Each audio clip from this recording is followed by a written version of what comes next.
Hey, this is Dan with Guardian Mold Prevent, and we're looking at a basement located in Glendale Heights, Illinois. And as you can see, there has been a significant amount of mold that has developed on the lower portions of the walls throughout this basement as a result of a sump pump failure that allowed several inches of water to get in. Now, this is a home that's actually foreclosed on, and it's sitting vacant.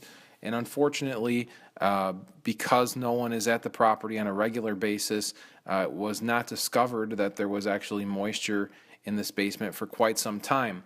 Now, I want you to notice something here, that we've got wood paneling that's over drywall, and there are some sections where the actual paneling has been removed, and you'll notice that the paneling doesn't look all that bad when we're looking at the paneling itself, but when you look at the drywall that's behind the paneling, you'll notice that the mold comes up actually fairly high, in some areas 4 to 5 feet.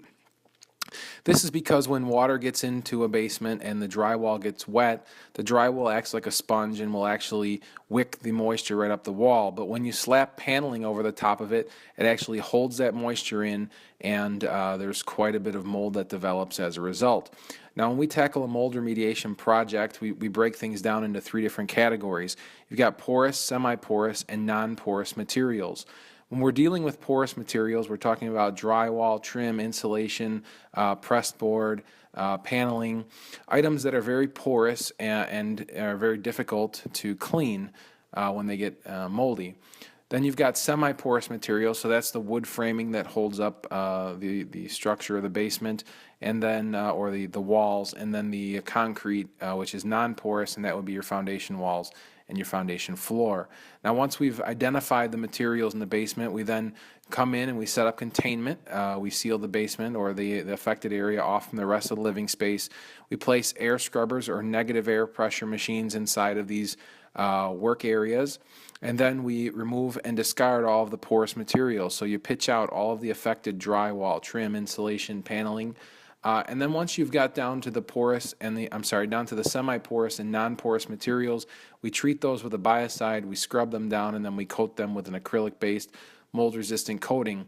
Now we'll look here at this still photo of what an after picture would look like in a basement that has mold on the lower portions of the wall. You can see here that what we did was we removed the affected drywall, trim, and insulation from this particular basement. We then discarded it. We exposed the framing and the foundation walls, and we treated those with a biocide. We then physically scrubbed those surfaces down and applied a white acrylic-based mold-resistant coating. So when we're done, the basement is got all the porous material that was affected is out, and we leave you with clean surfaces. Now, the last thing I want to look at very briefly is an air machine that we use. It's called a negative air machine or an air scrubber.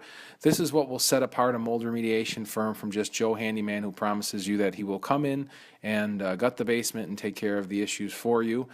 This machine is meant to run the air through a HEPA filter, which is a 12-inch filter located in the center of this machine. There's then a pleated filter and a blue pre-filter at the very top, and this is what will restore the air quality back to an acceptable level in your living space.